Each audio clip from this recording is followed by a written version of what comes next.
بسم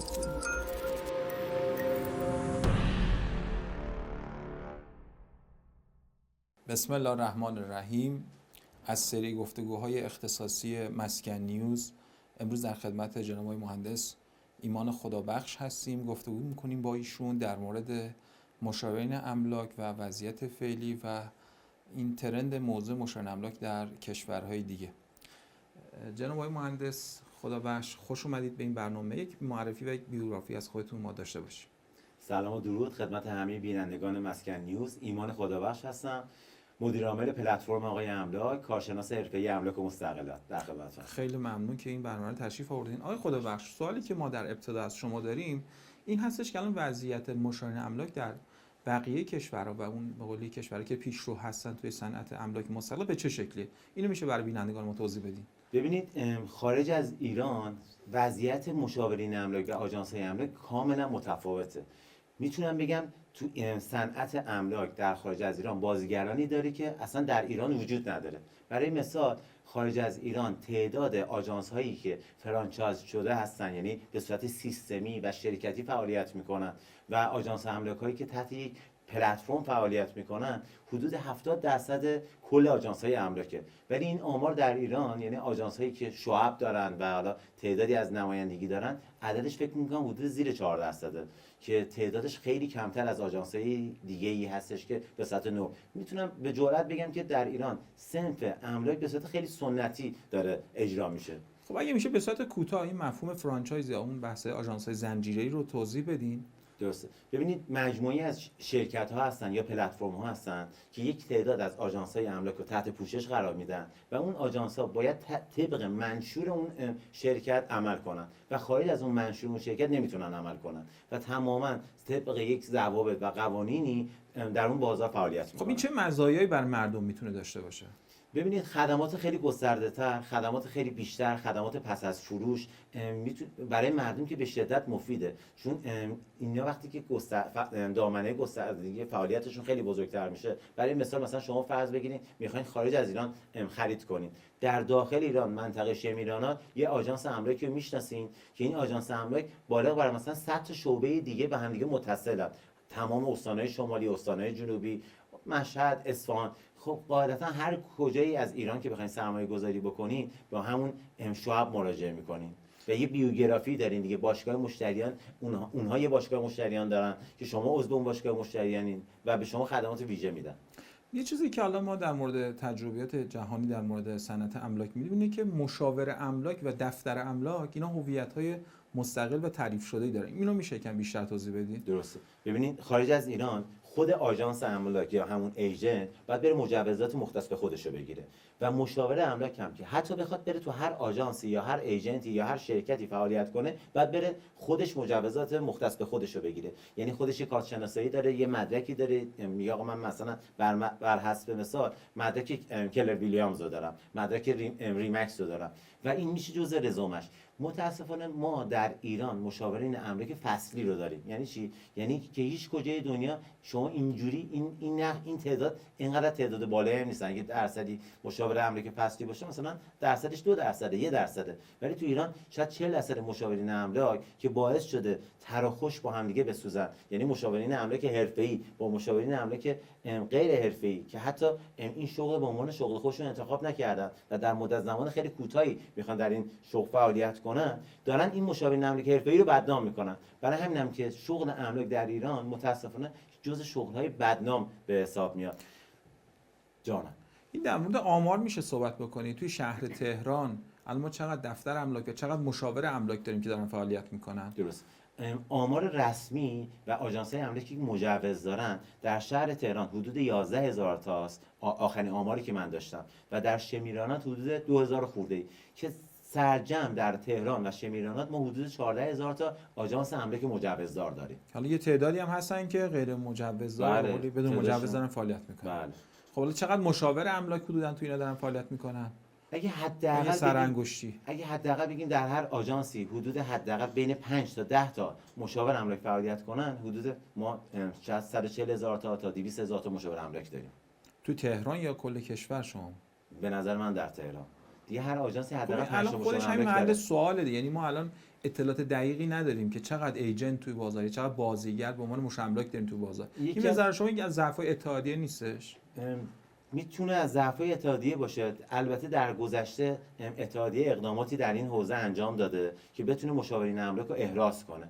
ما خودمون در پلتفرم آقای املاک برای اولین بار این کار انجام دادیم، چون این شعار رو داریم و این رسالت رو داریم که میگیم آقای املاک برای مختص مشاورین املاک و آژانس‌های املاک حرفه‌ایه. بنابراین از روز اول تمام آژانس‌های املاکی که عضو کردیم شروع کردیم به احراز کردن این تعداد آژانس املاک و مشخصات دقیق QC شون کردیم و همینطور مشاورین املاکی هم که عضو پلتفرم خود ما هستن تماما احراز شده. حالا این چه مزیتی داره برای مردم؟ بر حسب شما در یه حوزه‌ای، در یه منطقه، مثلا برای مثال منطقه هفته دیر دنبال مشاور املاک می‌گردید، دنبال آژانس املاک می‌گردید، تمام مشاورین املاک و آژانس املاکی که در اون منطقه دارن فعالیت می‌کنن کاملا احراز شدن، تصویرشون هست، شما نگاه می‌کنی وارد پروفایلشون میشی، رزومه‌شون رو می‌بینین، تعداد آگهی‌هاشون رو می‌بینین. مثلا یه مشاور املاکی که حدود 400 تا 500 تا آگهی داره، قاعدتاً از یه مشاور املاکی که مثلا 3 تا آگهی داره حرفه‌ای‌تره و این جلوی یه سری از کلاهبرداری‌ها رو گرفته میشه. مثال در پلتفرم‌های عمومی مشاورین املاک شناسایی نمیشن، QC نمیشن. هر شخصی میتونه در لحظه وارد این پلتفرم‌ها بشه و یه ملکی آگهی بکنه و اون ملک فیک باشه، آگهیش فیک باشه، عکساش فیک باشه و حالا خدای نکرده دست به کلاهبرداری بزنه. این چرا مردم دچار این کلاهبرداری میشن و در حقشون اجحاف میشه؟ چون اون طرف نمیتونه متوجه بشه که این همین امروز این آگهی رو داده و هیچ بک‌گراندی نداره. ولی در آقای املاک وقتی وارد میشه، وارد پروفایل اون مشاور املاک میشه، متوجه میشه که این مشاور املاک مدت زمان طولانی داره فعالیت میکنه و رزومه خیلی خوبی داره. این موضوعی که وجود داره الان مثلا توی صنعت غذا، شما مثلا پلتفرم‌های وجود داره که شما وقتی قبل از اینکه بخواید مراجعه بکنید میتونید نظرات مردم رو راجع به کیفیت اون خدماتی که داره اون رستوران یا اون محل ارائه اون سرویس بتونید ببینید. خب ما چرا تو املاک مهمترین کالایی که خانواده یک سرمایه‌گذار خرید فروش می‌کنه، میشه گفت گرانترین کالایی که مردم دارن راجبش معامله انجام میدن، هیچ اطلاعاتی از بازار وجود نداره که ما راجع به عملکرد مشاورین املاک و اینکه مثلا سوابق قبلی که مراجعات قبلی اون دفتری و مشاور املاک داشته باشه بتونیم مثلا بگیم نظرات مراجعه کننده قبلی نسبت به دفتری مشاور املاک چی بوده، چه این اتفاق نیفتاده، چه رتبه بندی مشاور املاک اتفاق نیفتاده. حالا این یه بحث تخصصی داره، یه بحث عمومی داره. من اول بحث عمومیشو برای شما توضیح بدم. متاسفانه مردم ما در بسترهای عمومی و پلتفرم‌های عمومی تقاضای خدمات تخصصی دارن. ببینید و یعنی همین مزیتی که شما داری میگی که به شدت هم تاثیرگذاره ما در پلتفرم آقای املاک داریم. یعنی هر ملکی که شما میبینین، هر آگهی که میبینین، حتی مشاور املاک رو میتونین در موردش نظر و دیدگاه بذارین و آنالیز کنین که آیا رضایتمندی بیشتری داشته، مشتریان یا مخاطبینش ازش راضی بودن یا نه. اینو داریم. ولی چون مردم خیلی برای بحث سرمایه گذاری در مسکن که بزرگترین سرمایه هر شخصی، شاید بزرگترین اتفاق و تصمیمی که در مسیر زندگیش به شدت تاثیرگذاره، میرن توی بستر عمومی، یه بستری که تخصصش این نیستش، که یعنی اصلا برای همین قضیه به وجود نیامده و ازش تقاضای یه خدمات فوق حرفه‌ای دارن. ببینید الان چیزی که حالا تو همه جای داره مشخصه، حالا در مورد همین مشاور املاک شما گفتی که درصد زیادی، حالا یکی از دوستان اتحادیه میگفتن مثلا 1% از مشاورین املاک متخلف هستن، ولی اون 1% همه این صنفو بدنام کردن و به قول حاشیه درست کردن. خب چرا اتحادیه 1% رو به مردم معرفی نمی‌کنه؟ اونایی که مثلا همون پلتفرمایی که مثال زدیم، اونایی که عملکرد بدی دارن، یعنی مثل کسایی که ممنوع المعاملن، یعنی کسایی که دیگه مردم این خیلی مردم ازش شکایت داشتن، اینا رو چرا اتحادیه به مردم معرفی نمی‌کنه؟ ببینید من حالا در حوزه اتحادیه نمیتونم نظری بدم، چون هستن کارشناسان، هستن خود اعضای اتحادیه و هیئت مدیره هستش که میتونن تخصصا در این حوزه به شما نظر بدن. خب اگه شما رئیس اتحادیه بودید این 1% متخلف مردم معرفی می‌کردین؟ قاعدتاً چون این بحث تخلف خب خیلی خیلی پیچیده است، یعنی این نکته خیلی پیچیده‌ای داره. ببینید مثال من برمیگردم به بحث سامانه خودنویس که الان دولت یه سامانه‌ای رو ایجاد کرده که خود مؤجر و مستاجر وارد اون سامانه بشن و قرارداد خودشون ثبت کنن.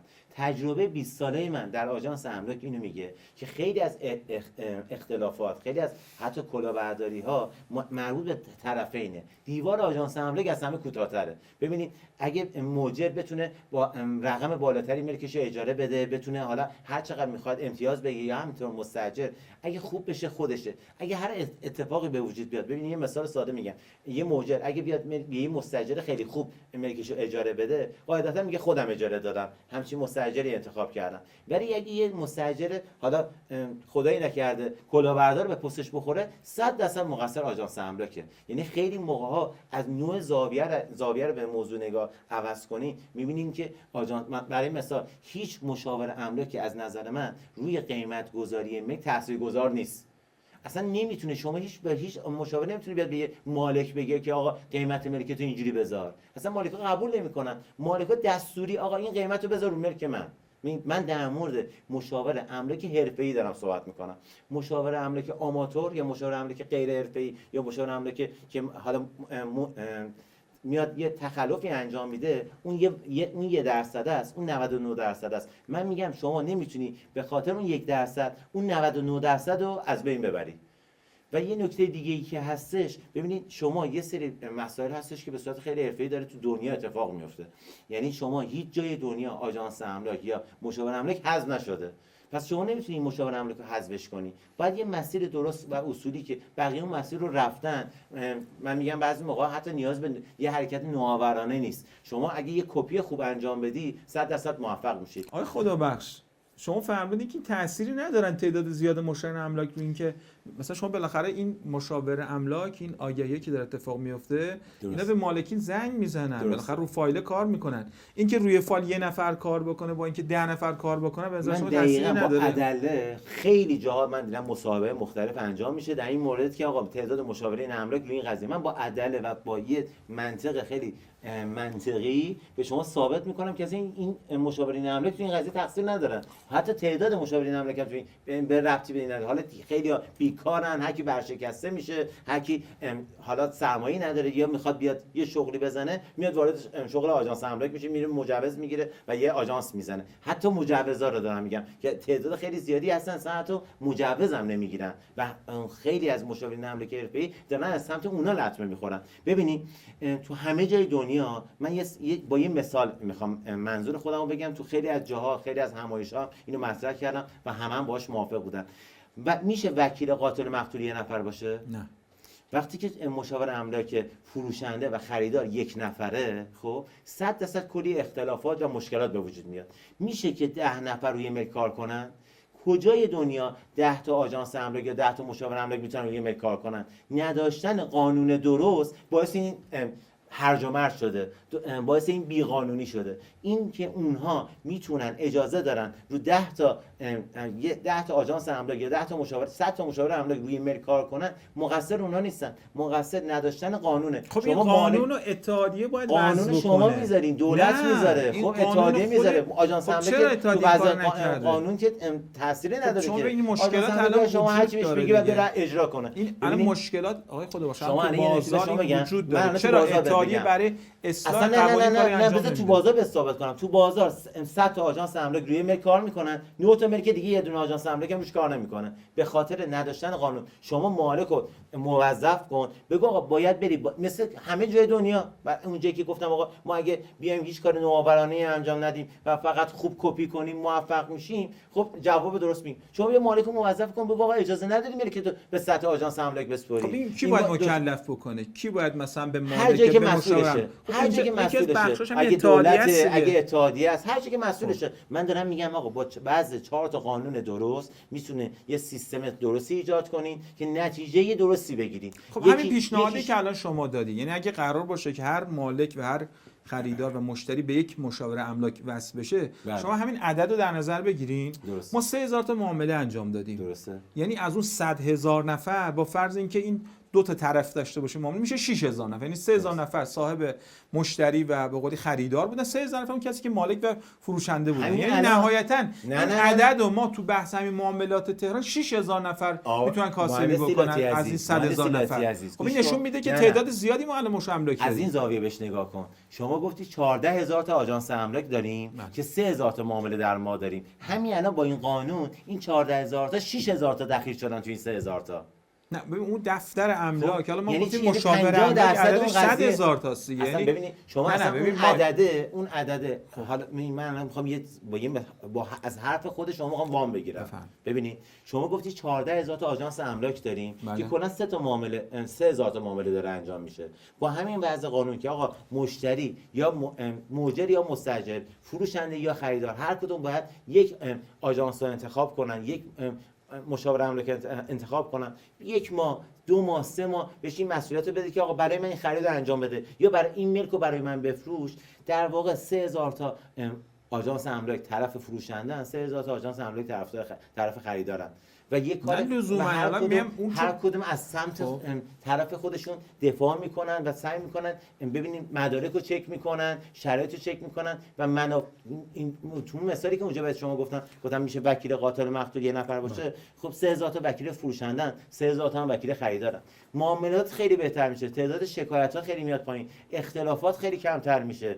ببینیم مثال فکر میکنم برای اینکه جنبندی داشته باشیم، اگه این اتفاق بیفته که وکیل فروشنده و وکیل خریدار جدا خود به خود از این تعداد آژانس‌ها کم میشه. یعنی وقتی اگه قوانین بخواد اصلاح بشه، یعنی شما ببینید آقا 100000 نفر مشاور املاک داریم تو تهران، فقط 6000 تاش دارن تو معاملات کار میکنن، خود به خود یه بخش زیادی اینا ریزش میکنه. یه مثال ساده بر شما بزنم، من مخالف مشاورین فصلی ام. بله. میگم آقا نباید این کار، یه کار خیلی تخصصیه، نباید اجازه بدیم اینا بیان تو دفتر بشینن. این کار یه کار تخصصیه، این کار یه کار حرفه‌ایه. نباید یه نفری بیاد 1 ماه کار املاک بکنه بعد بره بیرون، بره بوتیک بزنه، 1 ماه بیاد آقا کار املاک بکنه بعد بره تو آرایشگاه کار کنه. چرا هر کسی از هر کاری زده میشه وارد کار آژانس املاک میشه؟ چرا تو این حوزه وارد میشه؟ میشه شما مثلا الان امروز از کار خودت خسته شدی بری فردا کار پزشکی بکنی، این امکان هست؟ بری آقا فردا کار مکانیکی کنی. تنها شغلی که هر کی از هر جای درمونده میشه واردش میشه و هزار تا مشکلات این قضیه به وجود آورده شغل املاکه. خب شما همین قضیه اگه این بستری فراهم بشه، ببینید ما در پلتفرم خودمون این فضا رو ایجاد نکردیم که یک مشاور املاک بتونه در مدت خیلی کوتاه بیا جواب بگیره. ما بر مبنای الگوریتم گوگل و اینستاگرام آقای املاک رو به وجود آوردیم که مشاورین املاک حرفه‌ای، مشاورینی که فعالیت بیشتری میکنن، مشاورینی که فایل‌های بیشتری دادن، رضایتمندی بیشتری دارن، کامنت مثبت بیشتری میگیرن، امتیاز بیشتری میگیرن، بتونن بازار بهتری داشته باشن. چرا؟ چون قاعدتا رضایتمندی بهتری ایجاد میکنن.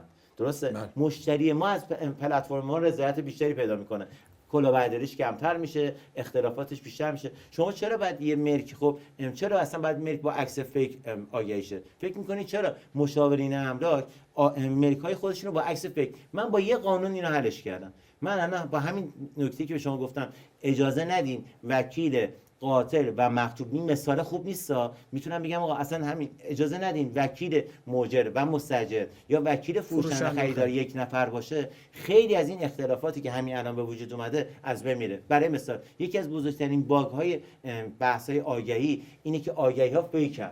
درسته؟ چرا مشاور املاک عکس ملک خودش رو نمیذاره؟ چون اطمینان نداره اگه ملک خودش رو با عکس واقعی آگهی کنه فردا 10 نفر دیگه رقیب میرن سراغ اون ملک. اصلا فردا خدای نکرده اگه نتونه یه قراردادی با فروشنده ببنده، خریدار خودش میره سراغ فروشنده. همه جا میگن آقا مشاورین املاک اینجوری. من میخوام به شما بگم شاید سالیانه 100,000 تا پرونده باشه که اصلا حق و حقوق آژانس املاک رو ندادن، هیچ کی در این مورد صحبت نمیکنه. خیلی از پرونده ها هستش که اصلا این بنده خدا دچار اجحاف شدن، دچار لطمه شدن، ضربه خوردن. درسته؟ خب ممنون از توضیحات خوبی که دادین. حالا یکم در مورد باز بخوایم مشاورین املاک و دفاتر املاک صحبت بکنیم. حالا با وجود اینکه تعداد معاملات املاک کمه ولی باز بالاخره اینا رشد زیاد، یعنی ما الان آمار نگاه میکنیم نسبت به 10 سال قبل مثلا شاید خیلی از صنوف ریزش داشتن ولی شغل مشاور همیشه مراجعه کننده داشته و تعداد جواز صادره تو این شغل خیلی نسبت به بقیه شغل خیلی بیشتر بود. یعنی شاید مثلا بعضی از محلات حالا خب همین از شما بپرسم، به نظر شما این چه درآمدی، حالا مثلا میانگینه درآمدی دفتر توی جای متوسط تهران اگه چقدر با وجود زیاده اینکه که درآمدشون معاملات هر روز داره کمتر خب میشه؟ همین می‌خوام بگم که باز چه جذابیت‌های پنهانی داره این شغل ببینید که با وجود اینی که مثلا هیچ جذابیتی کم نداره. شد. خب پس چرا اینقدر دارن آژانس تأسیس برای اینکه می‌کنن؟ هر کسی در لحظه شما میتونی یه دونه سوپرمارکت بعد بخوای بزنی بعد الان 3 میلیارد سرمایه داشته باشی.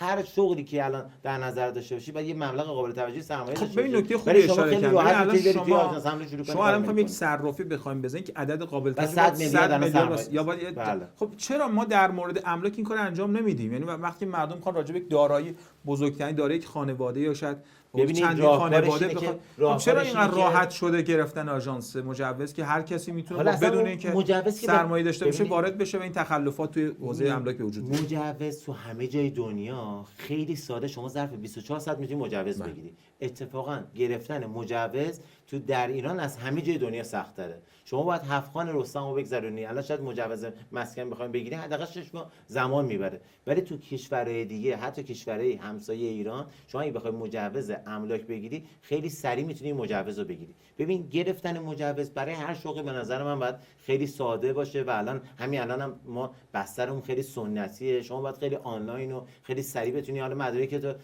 ارائه بدی، آپلود کنی یا بتونی مجوزاتو بگیری. درسته که میدونم الان هم دولت داره در این حوزه خیلی فعالیت میکنه که تا میتونه مجوزا رو آنلاین کنه. بحث درآمد با مجوز و بحث ورود به یه صنف و با حال بحث درآمدش خیلی متفاوته. ببینید این که الان در حال حاضر درآمد آژانس‌های املاک به شدت کاهش پیدا کرده، یعنی سال به سال از سال 1400 1401 1402 همینجوری داره درآمد کاهش پیدا میکنه.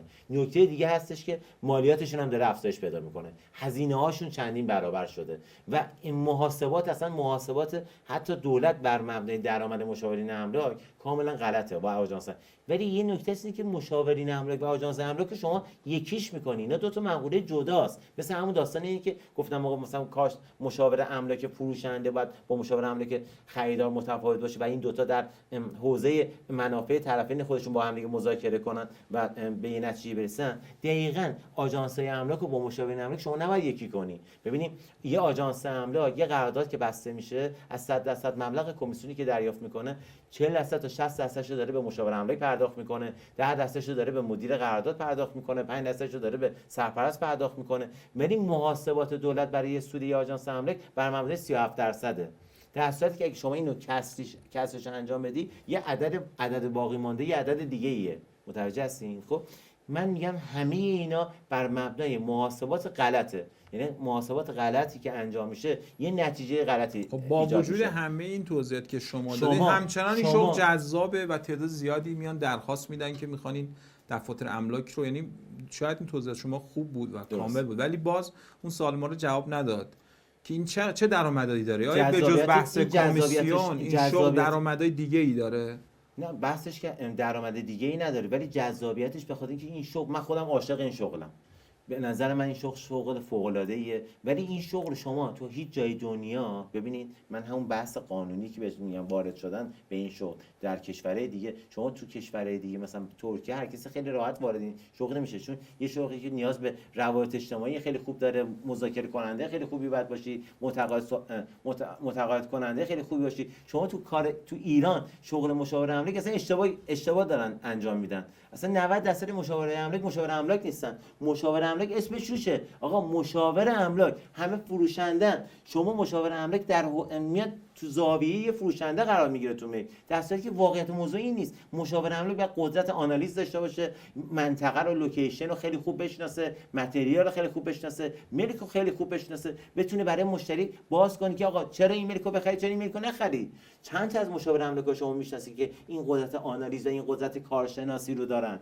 بیشتر مشاورین املاک در حوزه فروشنده قرار میگیرن و کار فروش انجام میدن، در صورتی که شغل مشاور املاک در واقع یه چیزی برتر از بحث فروشه یه پله جلوتره. شما باید حالا جدا از اینکه به مباحث فروش تسلط داشته باشی، مباحث مشاوره رو بدونی. شما اگه این مشاوره تحصیلی بخوای بگیری، میری پیش کسی که از خود شما خیلی اطلاعات بیشتری داشته باشه، خیلی دیتای قوی‌تری داشته باشه. ولی متأسفانه الان شاید به خاطر همون مشاورین املاک غیر حرفه‌ای یا مشاورین املاک متخلف که دارن اون قشر درست و حرفه‌ای رو زیر سوال میبرن و همون حرفی که من به شما زدم گفتم تره خوش داره با هم دیگه میسوزه، به خاطر اینکه طرف میاد فقط و فقط مثل یه تاکسی یا مثل یه آژانس مشتری رو میبره سر مرگ. حتی نمیتونه خیلی توضیح. یه نکته به شما بگم، این قضیه یه نتیجه خیلی خوب بگیرم. به نظر شما کسی هستش که هنوز تشخیص نده آشپزخونه کجاست یا اتاق خواب کجاست؟ قطعا. خیلی از مشاورین املاک هنوز در حال معرفی تو مرگ میگه آقا اینجا آشپزخونه‌شه، اینجا اتاق خوابشه، اینجا هم سرویسشه. این شد مشاور املاک؟ متوجه نگاه درست و حرفه‌ای به این صنف ندارن. خب و اینم به خاطر اون بستر شما با 4 تا قانون و یه مسیر درست میتونی نتیجه خیلی درستی بگیری. خیلی ممنون. حالا به نظر من نکات خوبی رو اشاره کردین راجع به بحث مشاورین املاک. حالا یکم باز برگردیم به تجربیات جهانی. این چه اتفاقاتی داره میفته تو حوزه صنعت املاک، مشاورین املاک و به قولی نمیدونم فناوری‌های جدید، هوش مصنوعی و ترندهای روز فناوری چه تأثیری رو خود شغل و این صنعت املاک مسلط داشته؟ خب من خیلی این سوال شما رو دوست دارم و کاملا طرفدار این سوال شما و الانم دقیقاً موضوع جدید ما در همه مباحث، حالا در همه همایش‌ها و ایونت‌هایی که شرکت می‌کنیم، این بحث تکنولوژی. ببینید دنیا تغییر کرده، هوش مصنوعی اومده و داره خیلی از شغل‌ها رو روش باعث تغییرات خیلی بزرگی در خیلی از شغل‌ها شده. هوش مصنوعی داره خیلی کمک میکنه در تولید محتوا، در ادیت، در حالا خیلی بحث‌های دیگه که خود شما هم تسلط دارین. الانم 100% بیننده‌ها به این حوزه الان دیگه خیلی علاقه دارن و دارن سرچ میکنن. ببینید میشه جلوی تکنولوژی گرفت؟ نه. یه برهه‌ای قطار اومد، خب اصلا مردم با قطار مخالف بودن، میگفتن اسب سیاه و حالا تونستن جلوشو بگیرن. ببینید این بیزینس هم تغییر کرده، وارد فصل جدیدی از این بیزینس میشیم. یعنی چی؟ اولا که مردم آگاه شدن، مردم اطلاعات دقیقی دارن چون ابزار خوبی دارن. یعنی چی؟ یعنی الان یه خانم خونه‌دار خیلی راحت گوگل میکنه، خیلی از دیتا رو به دست میاره که حتی شاید اون فروشنده میگه یا حتی مشاور املاک اون دیتا رو نداشته باشه. پس بنابراین شما دیگه نمیتونی بدون دانش به اون حالت سنتی و بدون استفاده از ابزار کاربردی خب بتونی توی این بیزینس موفق شی. خواه نخواه مشاورین املاک سنتی و مشاورین املاک غیر حرفه‌ای در این مسیر سال 1403 سال کابوس مشاورین املاک غیر حرفه‌ای باشه و خیلیشون حتی اگه بخوانم نمیتونن و از این حوزه خارج میشن. الان حتی اگه قوانین هم نباشه دیگه خیلی‌ها نمیتونن تو این حوزه بتونن کسب درآمد کنن. کسب درآمد در این حوزه دیگه حرفه‌ای شده، دیگه خیلی سخت شده. هر کسی اون جذابیتی که شما تو خیلی از بحث این گزارش بهش اشاره کردین دیگه اون جذابیت وجود نداره. شاید در گذشته خیلی راحت‌تر میشد در این شغل کسب درآمد داشت، ولی امروز که با شما دارم صحبت میکنم این کار خیلی سخت شده. یه دیتایی بخوام بهتون بدم، خارج از ایران در ازای هر 40 نفر یک کسب و کار وجود داره، ولی در ایران در ازای هر 4 نفر یک کسب و کار وجود داره. اینم میریم تو همون بحث سازماندهی و سیستم سازی و فرانچایز آژانس‌های املاک. الان ما اصلا آژانس املاک حرفه‌ای زنجیره‌ای که دارای 5 شعبه 10 تا شعبه باشه شما چند تا میشناسین؟ تعدادی که میشناسین در ازای اون 14000 تا آژانس املاک اصلا قابل محاسبه نیست، صفره. درسته؟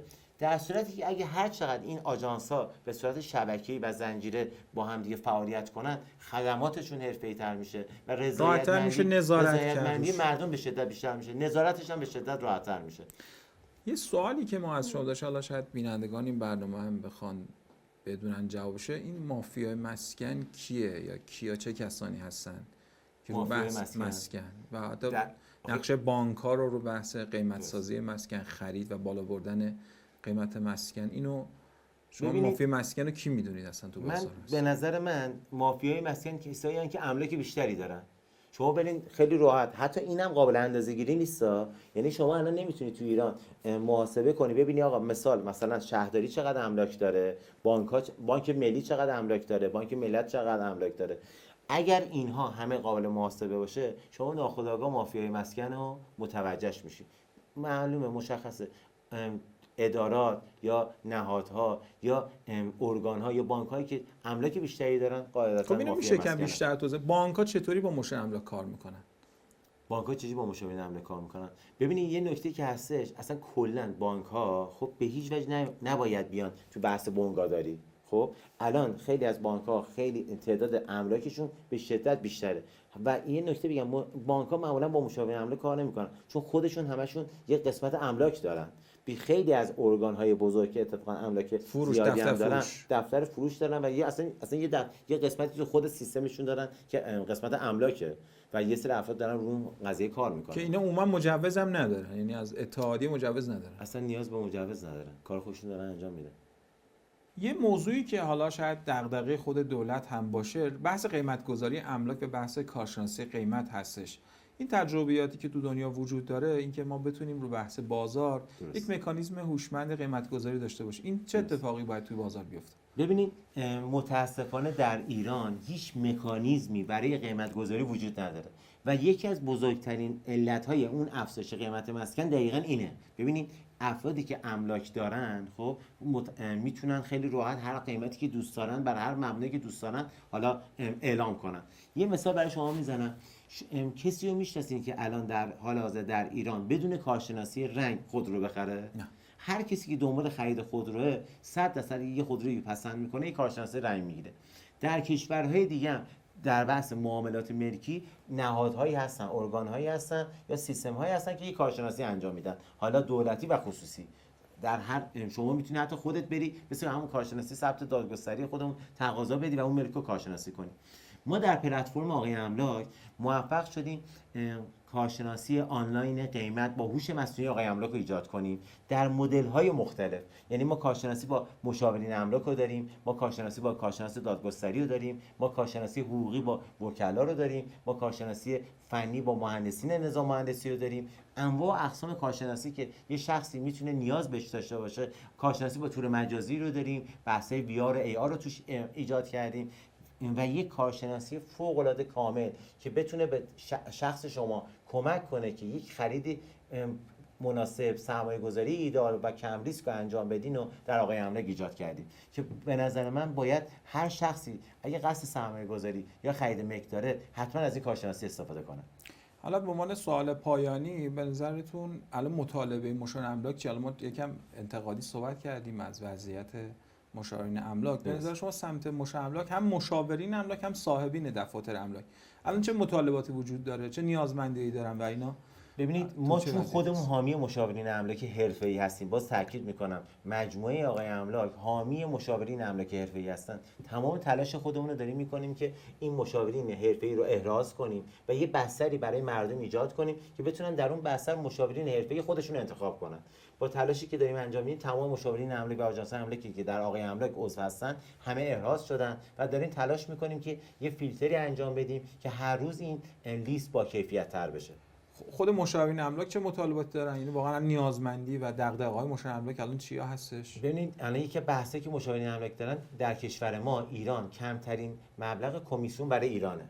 خب یعنی اگه شما همین کشورهای دیگر رو رصد کنین از 2% 3% به بالا مبلغ حالا کمیسیون دریافتیشونه. یکی از مطالباتی که دارن این بحث تعرفه اتحادیه است که مبلغ 25% و حالا بحث پایین بودن این مبلغه. یکی از بحث‌ها همین بحث اینه که دارن هر روز دچار چالش میشن، سیستم خودنویس اومده یه فضایی ایجاد کرده که هر کسی میتونه مجر و مستاجر بدون بحث کارشناس املاک و آژانس املاک یه قراردادی رو تنظیم کنه که البته خود این سیستم خودنویس میتونه برای مردم از یه نگاه اولیه‌ای مفید باشه، ولی این مهم اینه که در بلند مدت این سیستم خودنویس آیا شکایات، آیا مشکلات، چون میدونیم بدون هیچ شاهدی، بدون هیچ ارزیابی، بدون هیچ استعلامی این قرارداد داره تنظیم میشه و میتونه کلی پرونده‌های قضایی افزایش بده.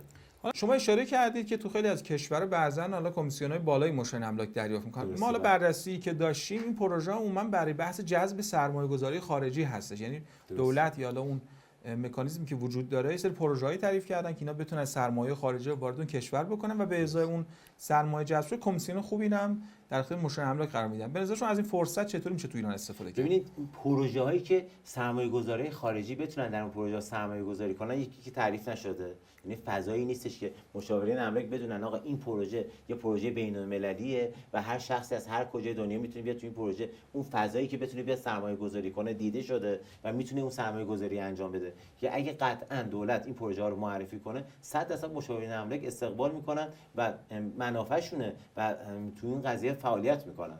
و نکته جالبتر اینه که دقیقاً این صحبت که شما کردین در همه جای دنیا نقش اصلی جذب سرمایه از سرمایه‌گذاری خارجی به عهده مشاورین املاکه و 100% در ایران مشاورین املاک میتونن تو این حوزه نقش خیلی ایدئالی داشته باشن، چون کشور ما یه کشوری که برای فضای توریستی و گردشگری به شدت مناسبه. حالا بحث هتلداری هست، خیلی از هتل‌هایی که در کشور دیگه داره احداث میشه سرمایه اصلیش توسط سرمایه‌گذاری خارجی تامین میشه. از نظر من مشاورین املاک حرفه‌ای به شدت در جامعه تاثیرگذارن و به مردم کمک میکنن. اونهایی که خیلی ها رو خونه دار کردن، خیلی هاشون مستاجرن ولی باعث خونه دار شدن خیلی ها شدن. و نکته اینه که مشاورین املاک، من همیشه میگم شما اگه میری مکانیک یه موضوع تفاهم نشه، مکانیک از خراب شدن ماشین شما پول در میاره، پزشک از مریض شدن شما پول در میاره، وکیل از دعوای شما پول در میاره، ولی مشاور املاک از خونه دار شدن شما پول در میاره. و هدف اصلیشون و حالا تو به خصوص این که حالا خیلی همه چی این دیوار مشاور املاک از همه کوتاه‌تره، همه چی رو خراب میکنن سر مشاور املاک. مشاورای املاک کاهش قیمت مسکن برای مشاورین املاک یه نعمته، چرا خیلی معاملاتشون راحت‌تر میشه و منافعشون تو افزایش تعداد قرارداده نه تو کاهش تعداد. شما هر چقدر افزایش قیمت بخوره تعداد معاملات مسکن کمتر میشه و حتی کسایی که توانایی اینو دارن که یه ملکی بخرن، امروزه شما یه نفر بخواد تو تهران آپارتمان 50 متری بخره حداقل باید 5 میلیارد پول داشته باشه. یه جوون چقدر زمان میبره بتونه 5 میلیارد پس انداز کنه که بتونه یه خونه 50 متری بخره؟ ما قشر خیلی زیادی از خریدارای ملکی اون رو تو این چند سال گذشته دست دادیم. خب و این شاید به شما بگم، به جرئت بتونم بگم کسایی که دارن در مسکن از مردم، نه از سرمایه‌گذارا، نه از به قول شما از مافیای مسکن، از مردم، کسایی که دارن در مسکن سرمایه‌گذاری میکنن تعداد خیلی درصد خیلی بالاشون کسایی که یه آپارتمانی دارن اون آپارتمان میفروشن 5 متر بزرگترش میکنن.